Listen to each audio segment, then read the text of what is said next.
She ran from her name for 15 years until a rancher found her in the Wyoming mud. Before we begin, if you're new here, hit subscribe and ring that bell so you never miss a story. And when this one's over, drop a comment telling me what city you're watching from. I want to know how far Evelyn's story travels. She had burned letters for 15 years. One every morning from a man she'd escaped, a life she'd left behind, a name she no longer owned.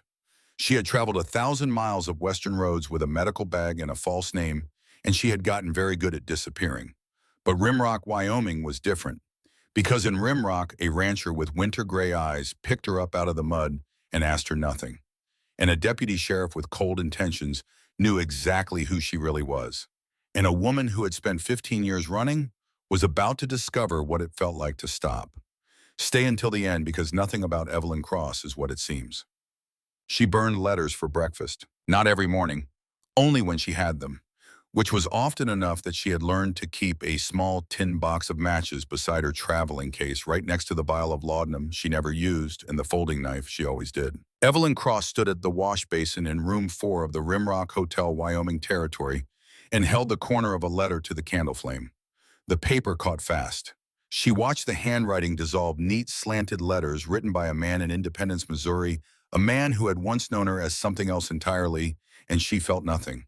That was the whole point. After 15 years of practice, she had become very good at feeling nothing before 7 in the morning. She dropped the last curling scrap into the basin, watched the ash go gray and still. Then she picked up her medical bag, her traveling case, and walked downstairs to see about her horse. The horse was dead. Not literally dead, not yet, but the left foreleg had swollen overnight into something that made the stable boy wince and look away. Evelyn crouched in the hay and ran her hands along the joint with the same careful attention. She gave everything the same attention that had kept her alive through 2 years of field nursing, during the war, through 15 years of roads that never seemed to end. "How far to the nearest ranch?" she asked without looking up. The stable boy was maybe 16, freckled, clearly wishing he were somewhere else. 6 miles, ma'am, due north. That'd be the Reed place." "And to town?" "This is town." Evelyn stood. Rimrock, Wyoming Territory. Population perhaps 200 souls. 1 hotel, 1 general store, 1 church that doubled as a courthouse on days when the circuit judge came through. She had passed through a dozen towns exactly like it in the past year alone. The plan had always been the same. Arrive, sell medicine to the outlying ranches, stay 2 weeks, move on before anyone could ask too many questions. The plan required a horse. She looked at the animal's swollen leg one more time. Then she picked up both bags, walked out of the stable into the April cold, and started north. The road was mud. Wyoming spring meant mud, thick, persistent mud that grabbed at boot heels and turned every step into a negotiation. The Bighorn Mountains stood to the west, still white at their peaks, indifferent to the woman making her way along the valley floor below them. Evelyn had always liked mountains. They asked nothing of you. They simply were. She had covered perhaps 2 miles when she heard the wagon. It came from behind her, the creak of wheels, the heavy plodding of draft horses, and she stepped to the side of the road without turning. She was practiced at not turning, at keeping her face toward the horizon, at giving people no reason to look at her too closely. The wagon slowed beside her anyway.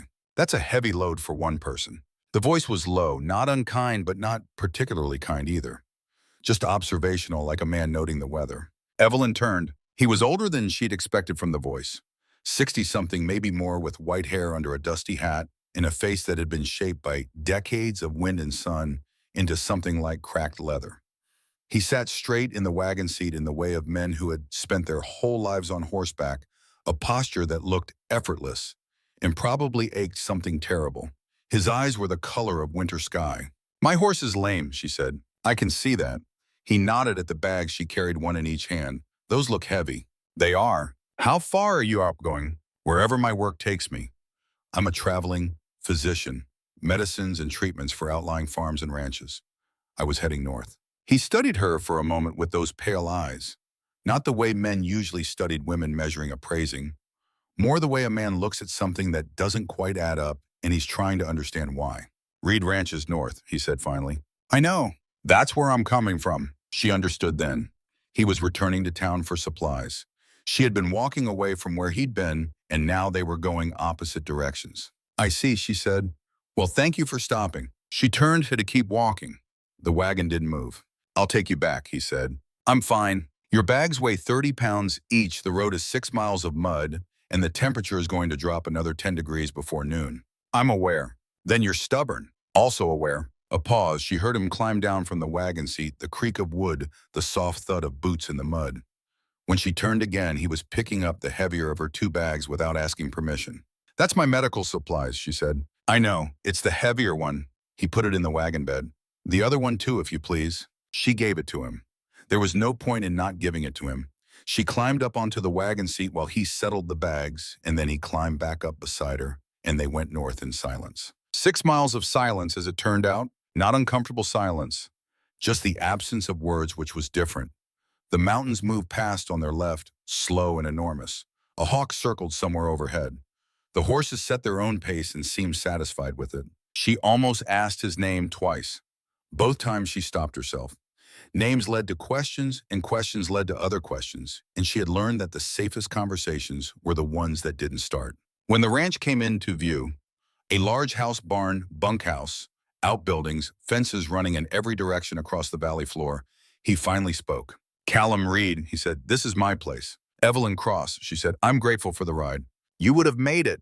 Yes, but later and wetter. He almost smiled. It was a small movement, barely a shift in that weathered face, but she caught it. Joe will want to meet you, he said. She didn't ask who Joe was. Josephine Hartley was 53 years old and had been managing the domestic side of the Reed Ranch for 11 years. She was built solidly, moved quickly, and had the kind of face that told you immediately she had no patience for nonsense, but considerable patience for people. She met them in the yard before the wagon had fully stopped. Who's this? She asked Callum. Traveling physician, Evelyn Cross. Horse went lame. Joe looked at Evelyn the way experienced women look at other experienced women. A quick, thorough assessment that took in everything from the quality of her traveling coat to the calluses on her hands to the particular way she held herself. You're a doctor, Joe said. I sell medicines and provide treatments. I'm not formally licensed. Can you set a bone? Yes. Good. Tom Briggs broke 3 fingers yesterday doing something idiotic with the fence pliers, and he's been useless ever since. Come inside. Evelyn followed her inside. Behind them, she heard Callum unhitch the horses. She did not look back. Tom Briggs was a ranch hand of about 40 who had indeed broken 3 fingers and was dealing with it by drinking coffee and looking pained. Evelyn examined the hand, explained what she was going to do, and did it. Tom said several words not suitable for mixed company and then pronounced himself much better. You've done that before, Joe said from the doorway. Field work during the war. Union or Confederate? Union, Gettysburg mostly, then the Wilderness. Joe was quiet for a moment. My brother was at the Wilderness, she said. He came home, changed but home. Most of them came home changed. And you? Evelyn looked up from rewrapping Tom's fingers. Joe was watching her with those direct, steady eyes that saw too much. I came home changed too, Evelyn said. I just didn't go back to the same home. It was more than she usually said. She wasn't sure why she'd said it. Perhaps because Joe's directness demanded a certain directness in return. Perhaps because the morning had already started with burned letters and a dead horse, and there was something exhausting about maintaining perfect composure through all of it. Joe brought coffee. They sat at the kitchen table while Tom Briggs went to explain his 3-fingered situation to the other hands. Are you just passing through? Joe asked. That's usually the plan. Usually? Plans change.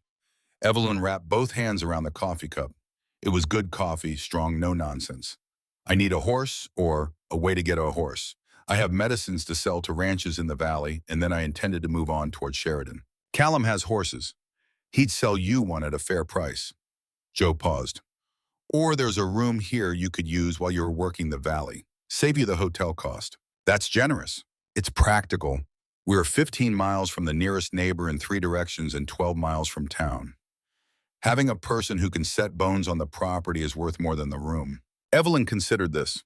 The hotel room was 50 cents a night, which added up over weeks. The work in the valley would take at least 2 weeks, maybe 3.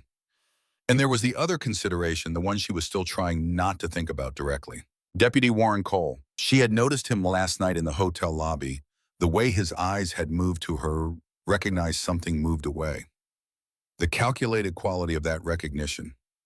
Men who looked at you like that were either blackmailers or lawmen who'd been bribed into becoming blackmailers, and the difference between the 2 categories was mostly academic. A ranch 15 miles from town was, among other things, harder to reach than a hotel. "I need to speak with Mr. Reed," she said. "He won't object." "How do you know?" Joe looked at her. "Because I'll tell him it's a good idea," she said, as if this were obvious. "And because he's been alone in that big house since his wife left, and the hands are all men, and sometimes a body needs someone to talk to who isn't a cowboy." Evelyn nodded slowly. "All right," she said. "I'll stay for 2 weeks, no more." Joe smiled. It transformed her face. "We'll see," she said. Callum Reed said 3 words on the subject when Joe told him she can stay. That was all. He was a man of remarkably few words, Evelyn discovered over the following days. Not unfriendly, not cold, just economical, with language in the way of people who have learned that most of what gets said in a day is unnecessary. He worked from before dawn until well after dark. Fence repair, herd management, the endless physical maintenance of a working ranch, and came inside for meals with the focused attention of a man who had learned to separate work from rest clearly and entirely. She watched him without watching him. A nurse's habit, peripheral observation, the absorption of details without direct engagement. She noted that he moved without waste, that he spoke to his horses with the same brief practicality he used with his ranch hands, that he read after dinner in a chair by the fire, with a concentration that suggested he actually understood what he was reading. She noted something else. His hands. Ranch work left marks, calluses in specific places, particular patterns of scarring. Callum Reed's hands had all of those. But they also had something she recognized from her years at field hospitals, the particular way a man held his left hand slightly away from his body when he wasn't thinking about it, the unconscious protection of old damage. A fracture badly healed. Years ago from the look of it, a bad fall or a fight or something worse. She said nothing about it. It wasn't her business. On the 3rd evening, Joe sent her out to the porch with 2 cups of coffee and a directive to stop rattling around the kitchen and let me finish dinner in peace. Callum was already there, looking at the mountains the way people look at things they've seen 10,000 times and still find worth looking at. She set 1 cup beside him and kept the other. The bighorns caught the last light and held at the peaks, going from white to gold to a deep burning orange. Somewhere in the valley below, something called out once and went silent. The porch boards were cold under her feet, even through her boots. She had planned to go back inside after she finished the coffee. She didn't. "The war," Callum said eventually. "Not a question, exactly. Yes, field hospitals. Mostly. Some field work when they needed hands." She paused. "I was good at it." "That sounds like a strange thing to say." "It doesn't." He was quiet for a moment. "Some people are made for hard work. Not because they enjoy the hardness. Because the work needs doing and they can do it." Yes, that was exactly it. She had never heard anyone put it that way before. "My wife," he said, then stopped. She waited. "She left," he said, 8 years ago. Said I loved this land more than I loved her." He looked at his coffee cup. She wasn't wrong. Evelyn thought about the right response to this. Most people would offer something: sympathy, a deflection, a question. She said, "Did you try to change her mind?" "No." "Why not?" Because she was right. The simplicity of this sat in the cold air between them. Not self-pity, not bitterness, just the plain statement of a man who had arrived at some point at his own honest accounting. "I have a son," he said. "Nate, he's a lawyer in Denver. He was 14 when his mother left. He went with her." A pause. "I see him once, maybe twice a year." "That must be hard." "It's what it is." The mountains had gone dark now, the last light giving way to the blue-gray dusk. Inside, she could hear Joe moving around the kitchen with the comfortable sounds of someone who knows exactly where everything belongs. "Tell me something true," Callum said suddenly. She looked at him. His pale eyes were on the mountains. "I don't know what you mean." "Yes, you do." She was quiet for a long time. The porch was cold. Inside, Joe was calling them in for dinner. "I burn a letter every morning," she said finally. "Not the same letter. Different letters, but from the same place." He didn't ask where, didn't ask why, just nodded once as if this made a particular kind of sense and stood up to go inside. She had been at the Reed Ranch for 4 days when Deputy Warren Cole rode in. She saw him from the kitchen window before he saw her, or before he seemed to see her. She stepped back from the glass on instinct, that old reflexive caution. Her heart was steady. Her breathing was steady. Both had been steady in much worse situations than this. She watched through the curtain as Cole dismounted in the yard. He spoke to Callum, who had come out from the barn. She couldn't hear the words, but she could read posture well enough. Cole was doing something careful. something he'd rehearsed. Callum listened with his arms at his sides and his face doing nothing in particular, which was what Callum's face did when he was paying full attention. After a few minutes, Cole mounted back up and rode away. Callum came inside. He poured himself coffee, sat down at the table and looked at the cup for a moment. "That was the deputy sheriff," he said. "I know. I saw him from the window. He says you're not who you say you are." Evelyn set down the cloth she'd been folding. Her hands were still. She was grateful for that. "He said your real name is Eleanor Marsh, that there's an old warrant from Missouri, fraud and flight." Callum looked up at her. His pale eyes were the same as always, observational, not angry. "He said I should know what kind of person I've got on my property." "What did you tell him?" "Nothing. I listened and I thanked him and I let him go." He wrapped both hands around the cup. "Now I'm asking you directly. Is it true?" She sat down across from him. The kitchen was warm. Outside, one of the hands was singing something tuneless near the bunkhouse and the sound drifted in through the walls. "Which part?" she said. "Any of it."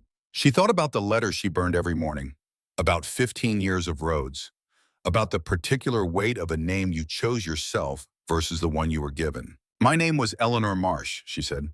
"I haven't used it in 15 years. He waited. "I was married to a man named Thomas Marsh. He was—" She paused, choosing words with the care of someone diffusing something. "He was dangerous. After 5 years I left. I took money from the household account and I took the identity of a woman who had died of fever the year before. Her name was Evelyn Cross. She was a real person. She had no family left who would notice. And the warrant? Thomas filed it. He called it fraud because I took the money. He called it flight because I didn't come back." Her voice was even. "He wanted me found and brought back. He wanted to make it official." "Did he find you?" "No." A pause. "He died in 1878. I found out through a newspaper article 4 years ago." Callum looked at her carefully. "So the warrant is from a dead man. Legally, it may still exist." "I don't know. I've never tried to find out." She met his eyes. "I should have told you. I know that. I told myself I would stay 2 weeks and move on before it mattered. And then—" She stopped. "And then—" She didn't answer. He was quiet for a long moment. The singing outside had stopped. The fire crackled and settled. "Why does Cole care?" he said finally. "If the man is dead, if the warrant is 15 years old. Because knowing a secret gives a man something to use." Callum understood this immediately. She could see it in the slight tightening around his eyes. "He'll come back," he said. "Yes." He stood up, went to the stove, refilled both their cups without asking, set one in front of her, sat back down. "Is Evelyn Cross who you are now?" he asked. "Or is it just a name you've been using?" She thought about this seriously, the way the question deserved. "I don't know," she said at last. "I've been her for so long. I was Eleanor Marsh for 23 years and Evelyn Cross for 15, and I'm not sure which one is more real. The one who treats Tom Briggs's fingers and walks 6 miles in Wyoming mud is real," Callum said. "I'm not much concerned with what she's called." Evelyn looked at him. He was looking at the table with the same expression he'd had on the porch watching the mountains go dark. A man arriving carefully at something true. She said, "He'll try to use it against you, against the ranch. Let him try. You shouldn't have to deal with this because of me." He looked up. "I'm the one who picked you up on the road," he said. "I'm the one who said you could stay. That's my decision to deal with." He paused. "Unless you want to leave." She thought about it. About 15 years of leaving. About the tin box of matches and the burned letters and the roads that never seemed to end. "No," she said, and was surprised to find she meant it. "I don't want to leave." He nodded once. The conversation appeared as far as he was concerned to be concluded. "Dinner's at 6, he said. "Joe's making something with the last of the winter potatoes." "All right." He took his coffee and went back outside. Evelyn sat alone in the warm kitchen for a long moment, her hands wrapped around her cup, listening to the sounds of the ranch settling into evening. She had not burned a letter that morning. She was only now realizing it. Hook for YouTube to be read before the story. Before we begin, if you're new here, hit subscribe and ring that bell so you never miss a story. And when this one's over, drop a comment telling me what city you're watching from. I want to know how far Evelyn's story travels. She had burned letters for 15 years. One every morning from a man she'd escaped, a life she'd left behind, a name she no longer owned. She had traveled 1,000 miles of western roads with a medical bag and a false name, and she had gotten very good at disappearing. But Rimrock, Wyoming was different, because in Rimrock, a rancher with winter gray eyes picked her up out of the mud and asked her nothing. And a deputy sheriff with cold intentions knew exactly who she really was. And a woman who had spent 15 years running was about to discover what it felt like to stay until the end, because nothing about Evelyn Cross is what it seems. Bahar. Spring came to the Powder River Valley in increments. First the mud, which was already present, then the mud drying in patches, then the grass coming through in small, insistent green against the brown. Then mornings that were merely cold instead of painful, and evenings that held the light a little longer each day, as if the sun were learning to linger. Evelyn worked. This had always been how she processed things, not by sitting still with her thoughts, but by moving, doing the hands occupied so the mind could arrange itself privately. She tended the ranch hands' accumulated small injuries with the thoroughness she brought to everything. She helped Joe in the kitchen, without being asked and without making a show of it. She walked the fence lines with Callum on days when he seemed to be going that way anyway, and she said little and he said little, and somewhere in the silence, a working familiarity was establishing itself. She had been there 2 weeks when she told Joe she was staying another week. Joe said nothing, but the corners of her mouth moved. She had been there 3 weeks when she stopped checking the road to town every morning. Tom Briggs recovered the use of his fingers and celebrated by doing something idiotic with a different set of tools, resulting in a cut that needed stitching. Evelyn stitched it with a neatness that made Tom wince and compliment her in the same breath. "You're wasted as a traveling medicine seller," he told her. Should be a proper doctor. I didn't have that opportunity." "Why not?" She tied off the last stitch and didn't answer. Tom, who had the self-awareness of a man who had broken fingers twice in 3 weeks, apparently recognized that this was one of those questions he shouldn't have asked and changed the subject. Later, Joe said, "He's not wrong, you know." They were in the kitchen. Evelyn was sorting the medicine bottles she'd been carrying around for months. The ones she hadn't sold, the ones she'd restocked from the general store in Rimrock, the ones she compounded herself from dried herbs and careful measurements. "I know he's not wrong," she said. "Then why didn't you train properly?" "After the war, they were taking women. There was a school in—" "I know about the schools." She set a bottle of quinine in its place. "I was trying not to be found. Formal enrollment means records. Records mean a name means a trail." Joe was quiet for a moment. She had been told the essential facts, not everything, but enough. She was the kind of woman who understood enough when she heard it. "That life must have been very lonely," she said. "Yes." Evelyn set another bottle down. "But living with Thomas Marsh was also lonely. At least on the road, the loneliness was only that and nothing else." Joe made a sound that wasn't quite a word. She went back to kneading bread. The kitchen smelled like yeast and wood smoke. "Callum doesn't talk about Margaret much," Joe said in the tone of someone segueing. "His wife. But I want you to know what happened because I think you should know." Evelyn looked up. "She didn't just leave," Joe said. Her hands worked the dough steadily. "She left with Daniel Croft. He was the foreman here for 3 years before that. Good-looking man, too aware of it." A pause. "After she left, she hired a lawyer to claim half the ranch. Said the value of the property came from marital effort, which I suppose was technically true, but Daniel Croft had nothing to do with building this place, and we all knew that was who was behind it." "What happened?" "Callum won. Court agreed the property was his, but to prove it, he had to testify to a lot of private things. About the state of the marriage, about how they had lived for years before she left." Joe pressed the heel of her hand into the dough. Nate, the son, was 22 by then. He thought his father was being vindictive, thought Callum was destroying his mother's reputation out of spite. He sided with her. He testified on her behalf.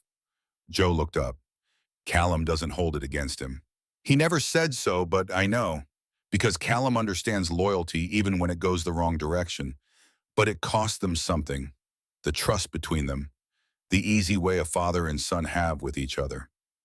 She paused. "Nate comes twice a year. He and Callum are polite, but they're not close, and I think it eats at Callum more than anything." Evelyn was quiet for a moment. "Why are you telling me this?" Joe looked at her with those steady, knowing eyes. "Because I see how he looks at you," she said simply.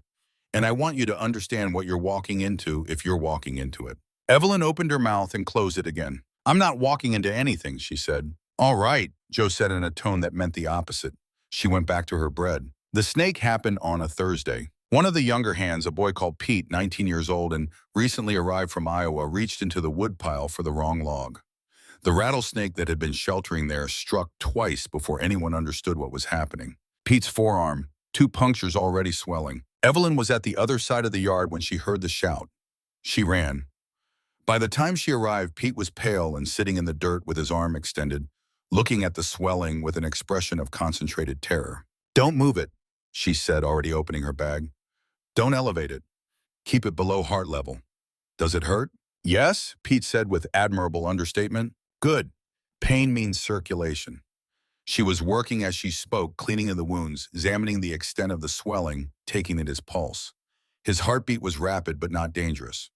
The venom was present, but both strikes had been partial. Snakes don't always deliver a full dose. "Am I going to die?" Pete asked. "Probably not today. Stay still." She had seen snake bite at field hospitals, not common, but not unknown. The treatment was limited but specific: immobilization fluid intake, careful monitoring for systemic reaction. She incised slightly around the punctures to encourage bleeding, cleaned and packed the wounds, and gave Pete water mixed with a tincture she'd compounded herself from a combination of herbs that she knew from 20 years of field observation reduced inflammation. Callum had arrived somewhere in the middle of this. She was aware of him standing nearby, but didn't look up until she'd done what she could. When she finally sat back, Pete's color had improved slightly, and he had stopped looking like he expected to die. "Keep his arms still," she told Joe, who had also appeared. "Cool water on the swelling. I want to check him every hour tonight."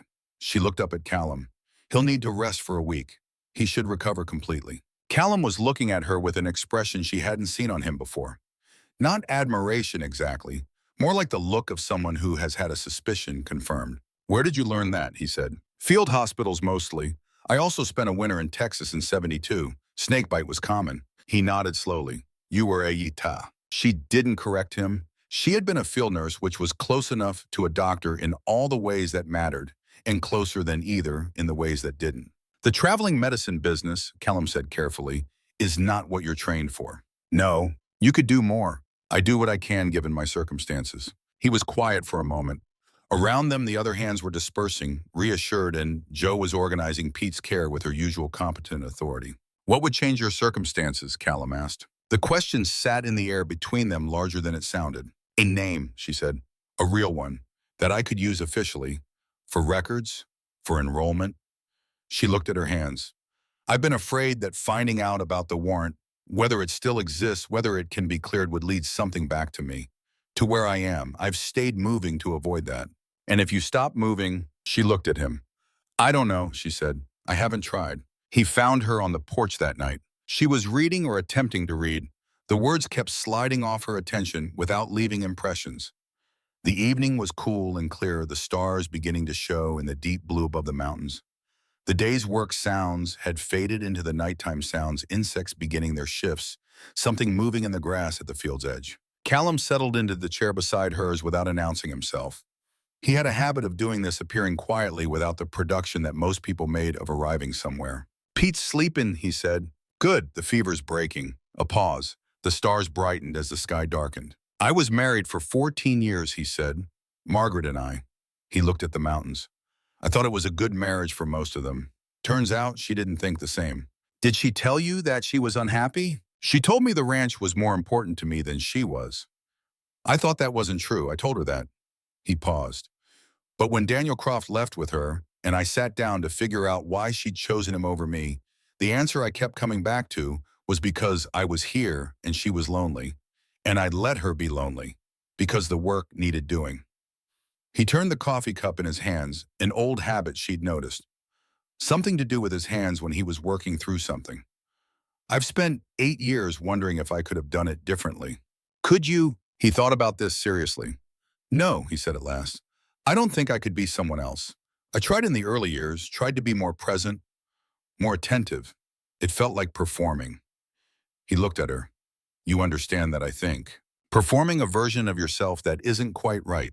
"Yes." She set down her book. "Thomas expected me to be a specific kind of woman," she said.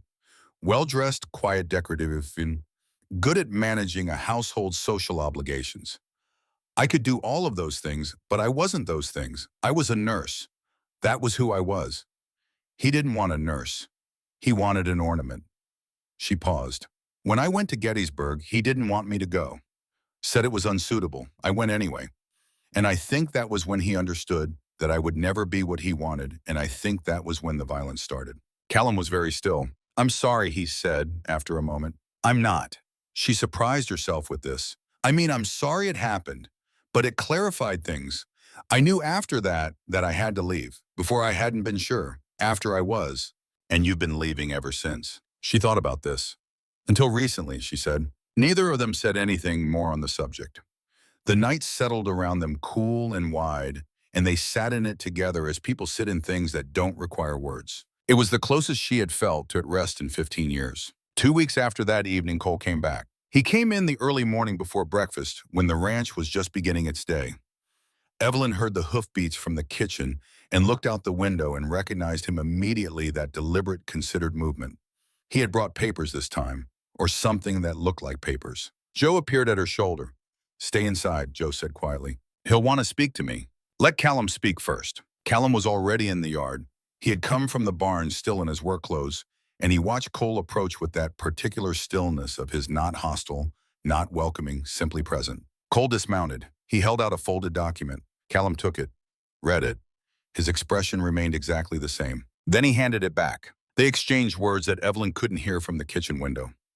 Cole's posture was that of a man who had prepared a speech and was delivering it, and Callum's was that of a man listening to a speech he doesn't find impressive. Finally, Callum said something brief. Cole said something back. And then Evelyn watched this carefully. Callum turned away. Not dismissively, just finished, the way a man turns away when a conversation is over. Cole stood in the yard for a moment, the folded papers in his hand. Then he mounted and rode away. Callum came inside. He had a copy of the warrant, he said. Missouri 1868, Eleanor Marsh fraud flight from jurisdiction. What did he want? He said he was legally obligated to inform me of the situation. He said, if I wished to report your whereabouts to the proper authorities, he would facilitate the process. And if not, Callum poured coffee. He implied that there might be other ways to handle the matter, that there were fees associated with, he called it, legal discretion. Evelyn sat down. He wants to be paid for his silence. That's what it amounted to. What did you say?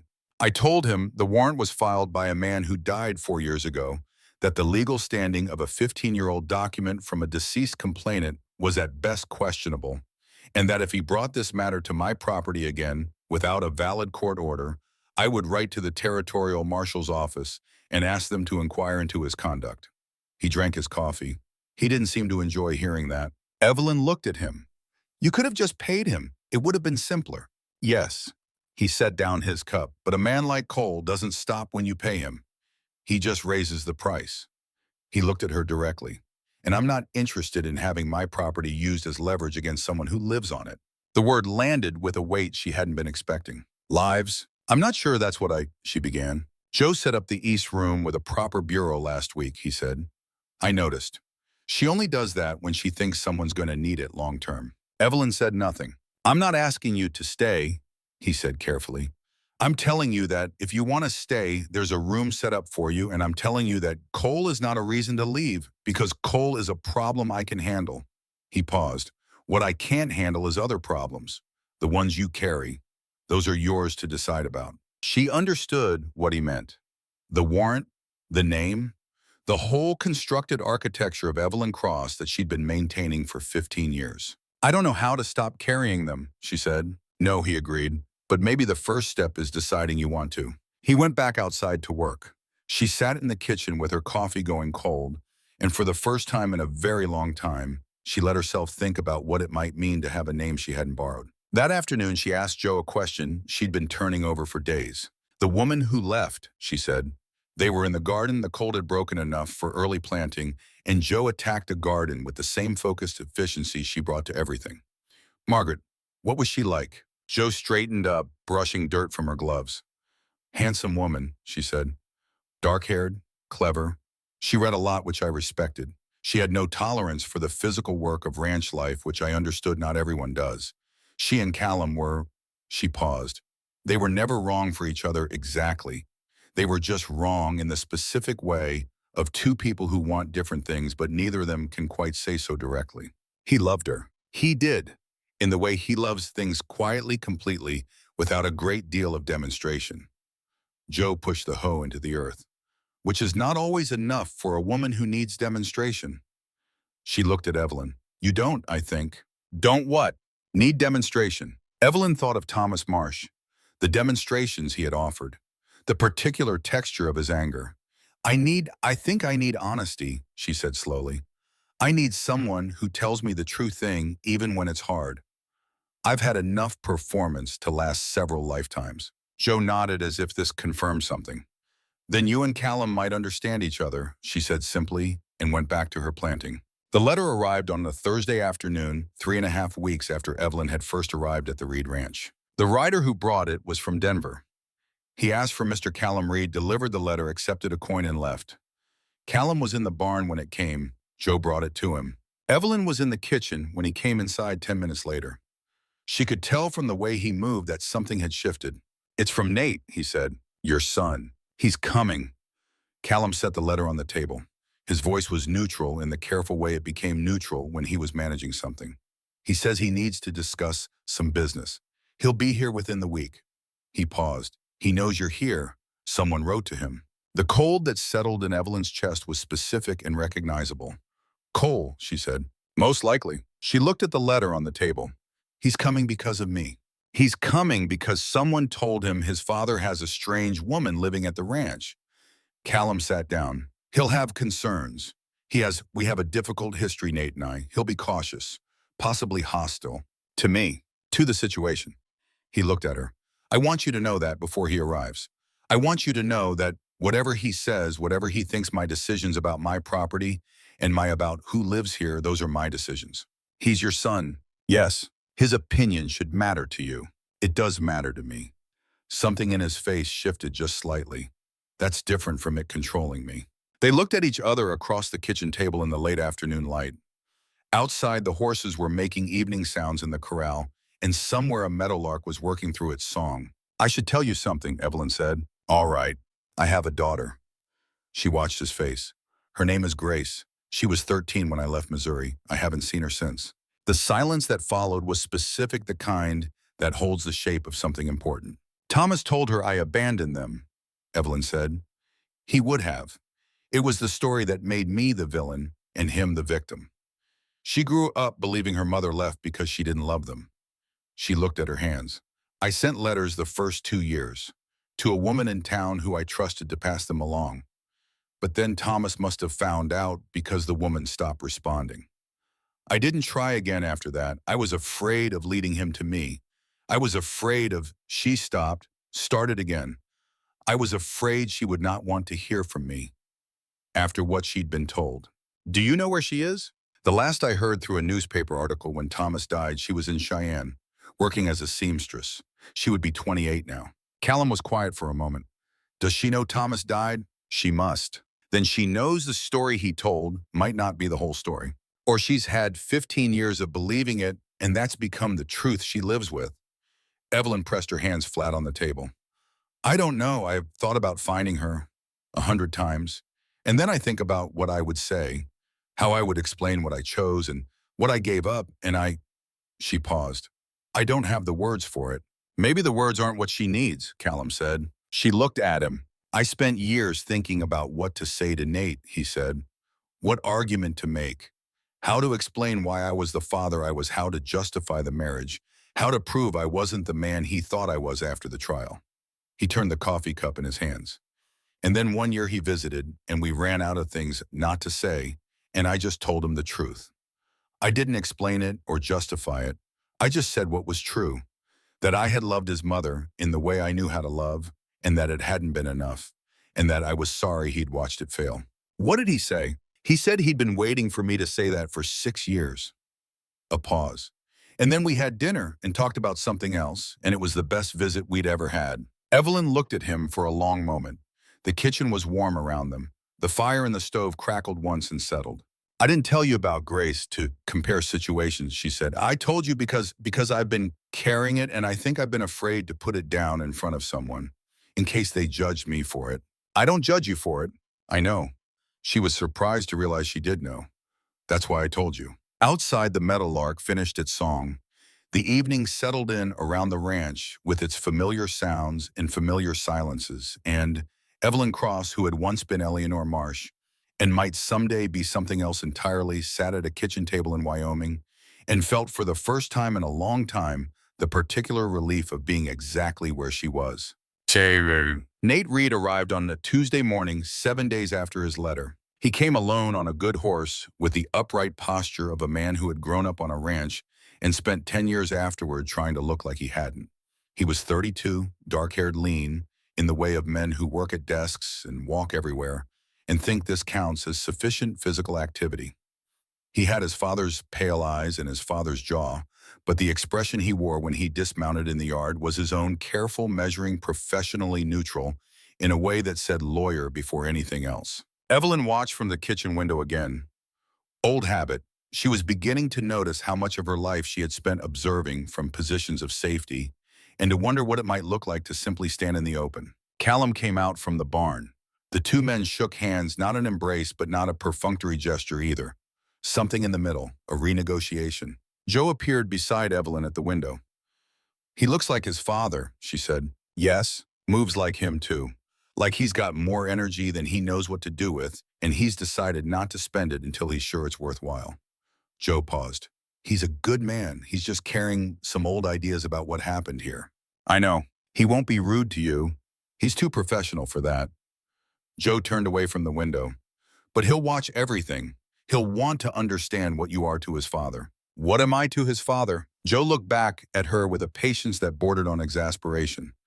"You know what you are," she said.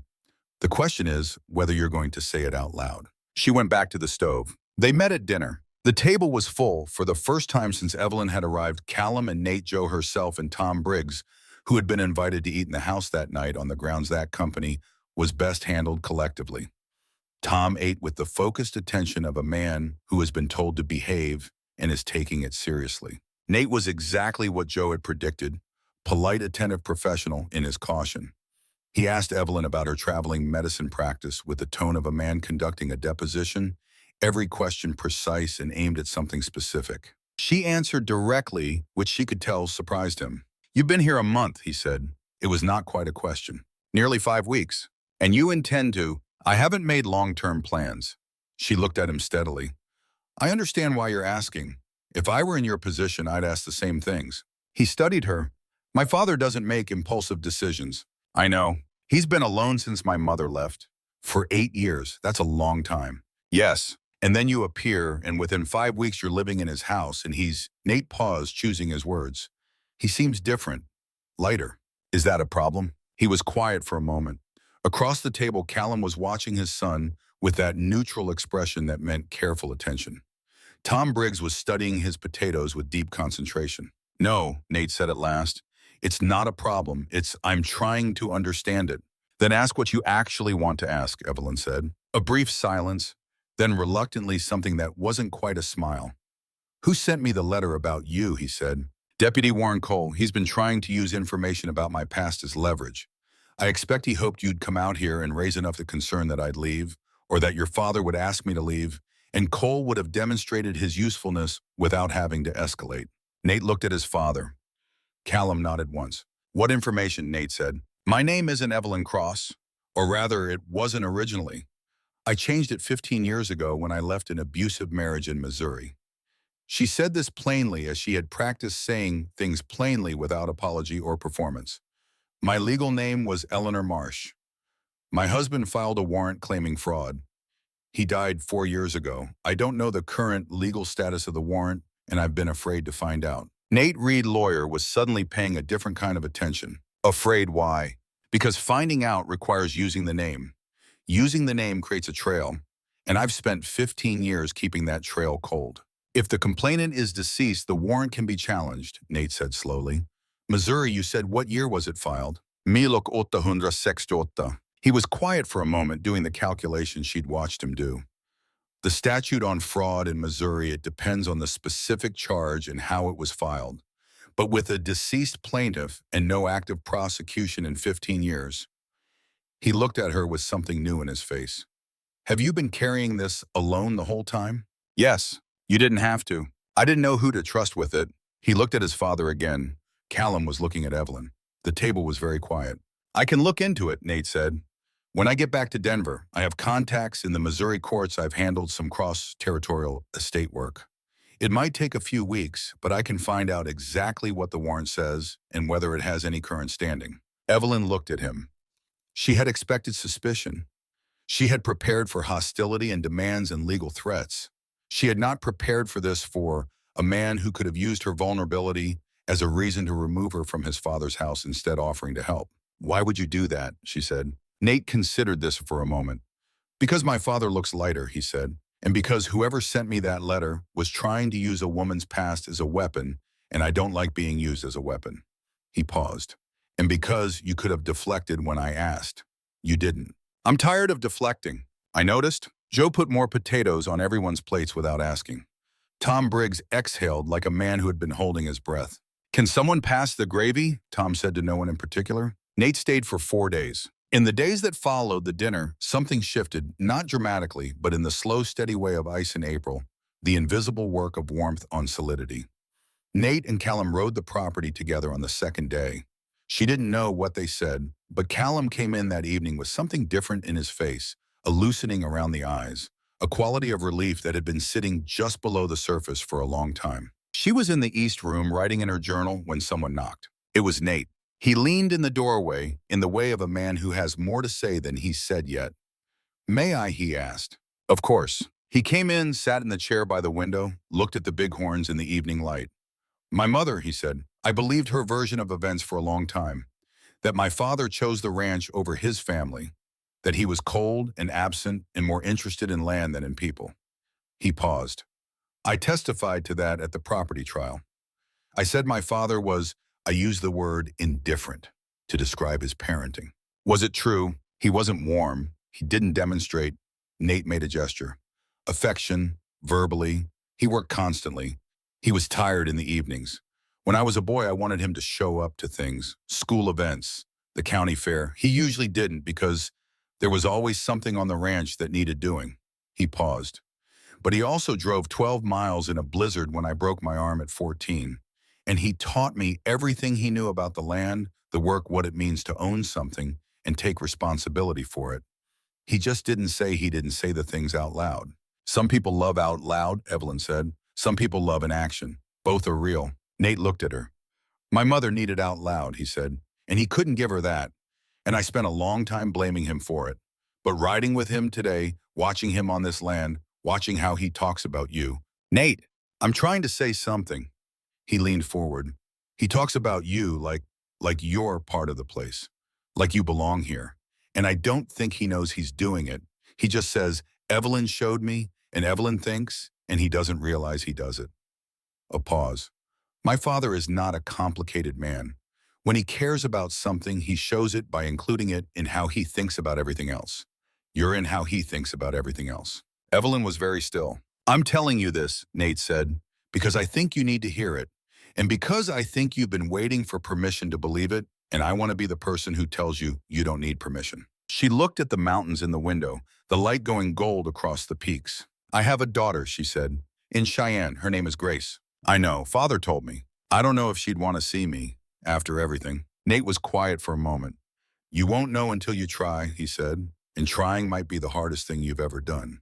He stood up. "But you've been doing hard things for 15 years and you're still here." He left her with the mountains. Cole came back 3 days after Nate left. This time he came in the afternoon with 2 men she didn't recognize, and he came with a different energy, something harder, something that had given up on subtlety. Evelyn was in the yard when she saw them coming. She did not go inside. Joe appeared on the porch.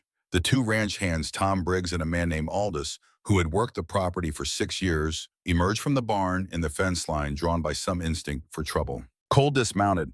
He looked around the assembled faces with the expression of a man recalculating. "I have a warrant," he said to Callum, "for the arrest of Eleanor Marsh.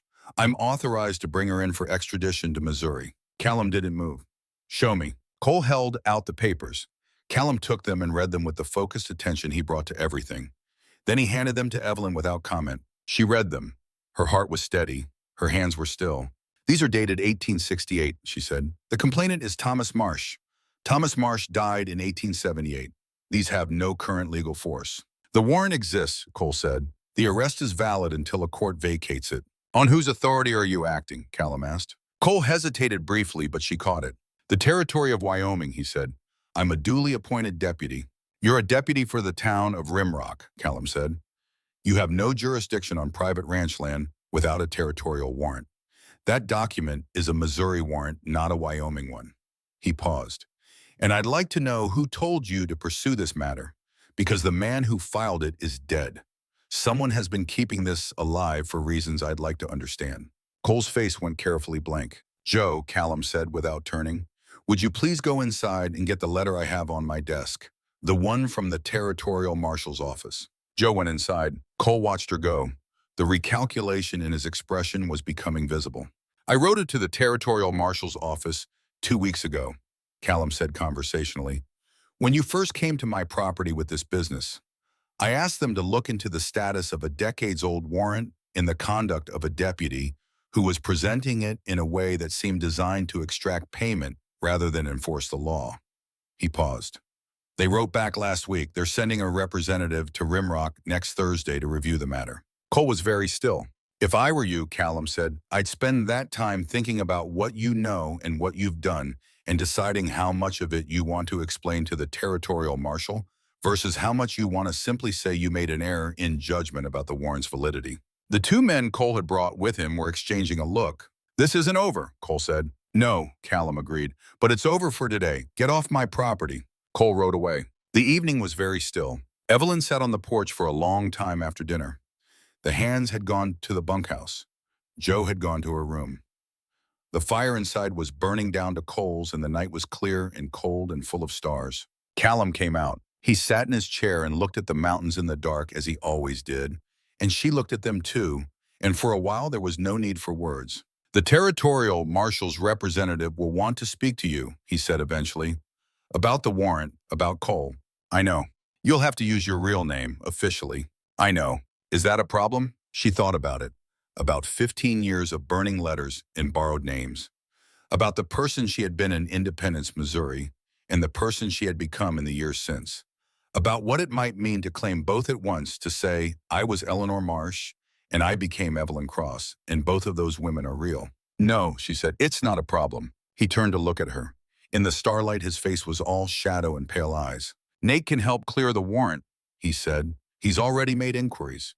He thinks it will take 2 months, maybe 3, but it's clearable. He told me.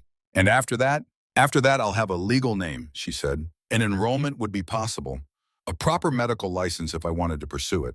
Do you want to? She looked at the mountains. The bighorns at night were great dark shapes against a darker sky, their peaks invisible, their presence vast. I want to practice medicine properly, she said. I want to have a place I'm not preparing to leave.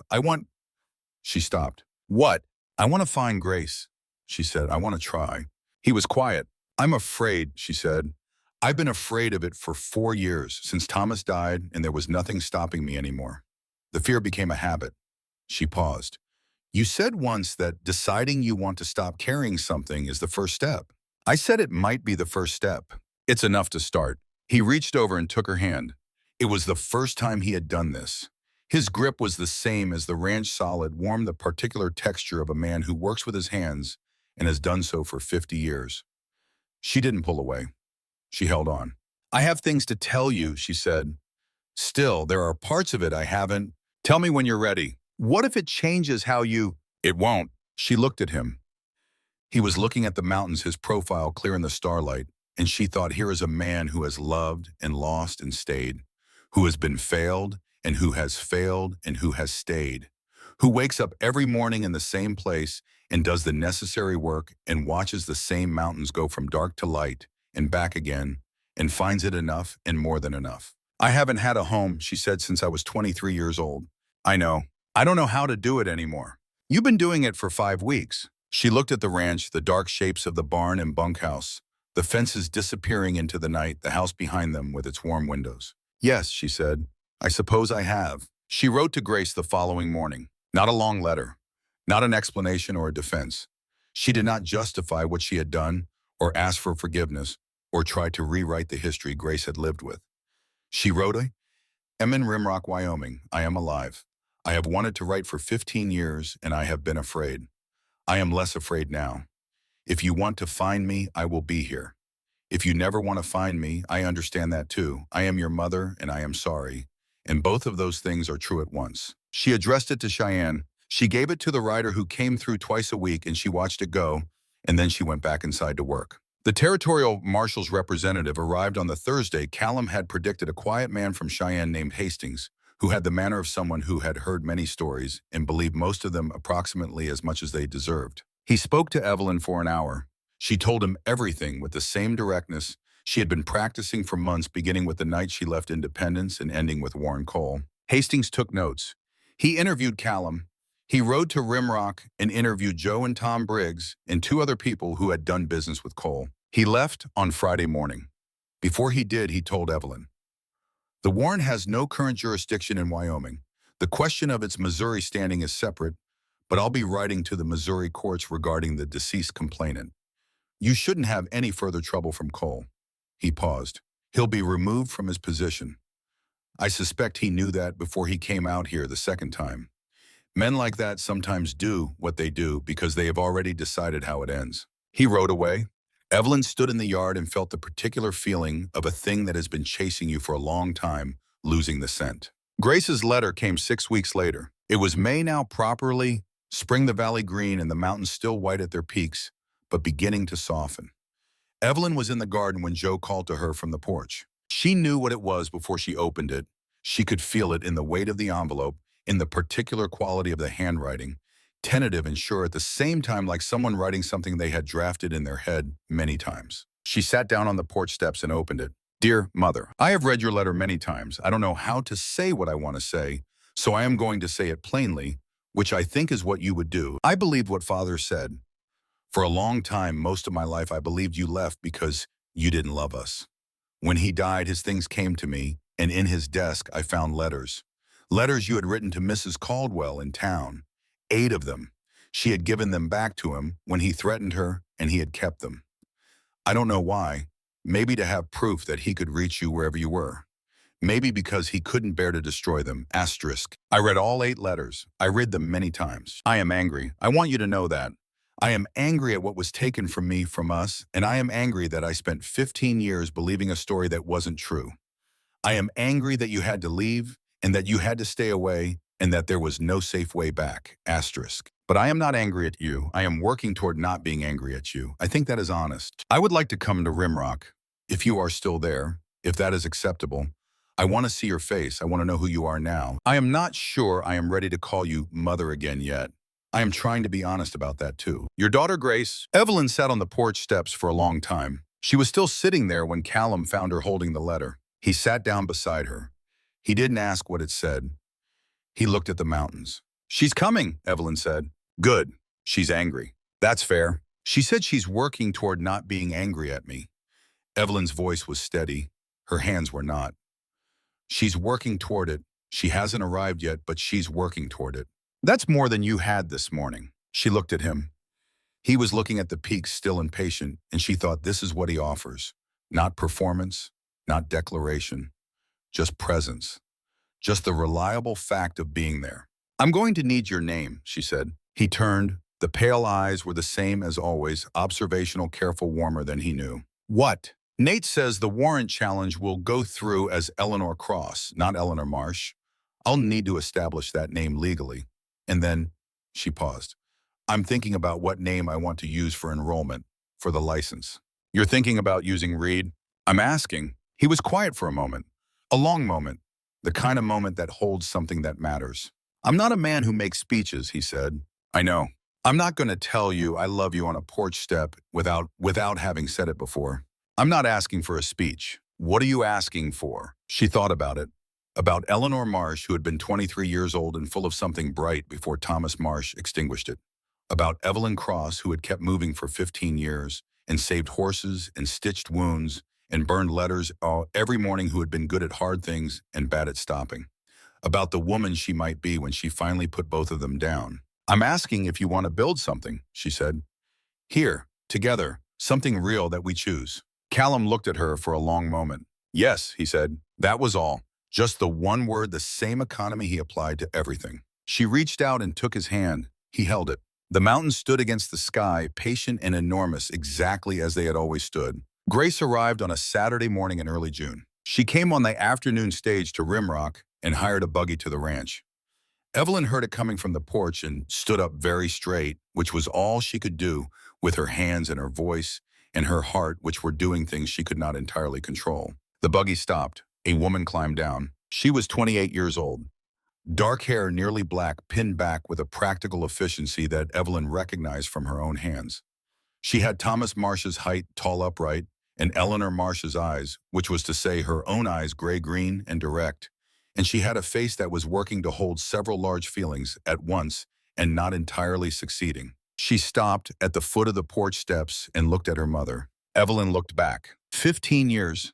15 years of roads and borrowed names and burned letters, and here at the end of them was a woman who had grown up without her and had come anyway, who was angry and trying and had gotten on a stage in Cheyenne.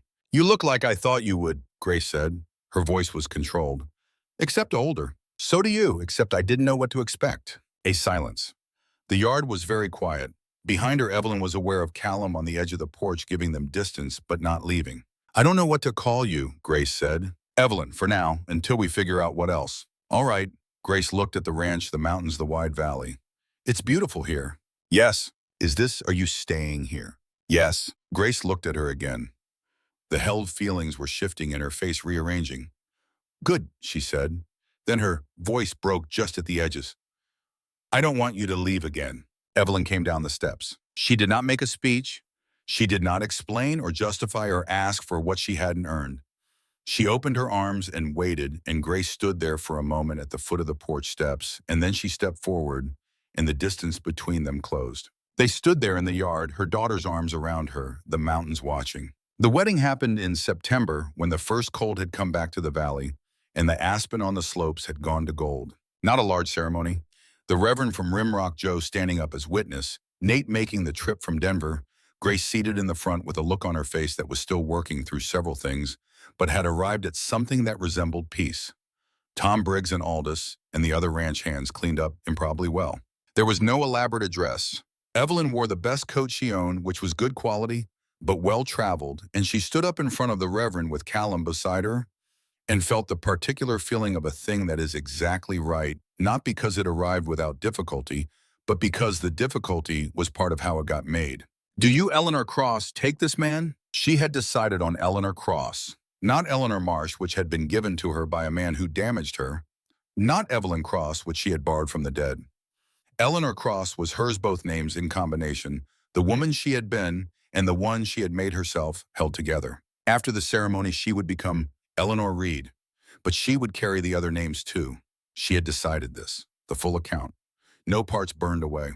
"I do," she said. He kissed her, brief and quiet as he was. Joe was crying. She denied this afterward and for the rest of her life. Later, much later, after the guests had gone and the fire had burned down and Grace had fallen asleep in the East Room, the one with the proper bureau, Evelyn sat at the kitchen table with her journal. She had carried this journal for 15 years. The pages were full.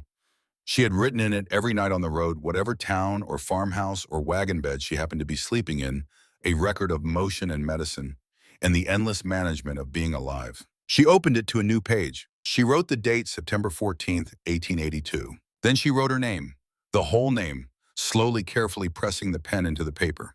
Eleanor Reed. She closed the journal. In the morning, she would open a new one. Outside, the stars were out over the bighorns. The same stars that had watched her cross 1,000 miles of western roads, that had shone over field hospitals and rented rooms in the backs of wagons, that had been present for the whole long passage from Eleanor Marsh to whoever she was becoming. She blew out the candle. She went to bed. She did not burn anything.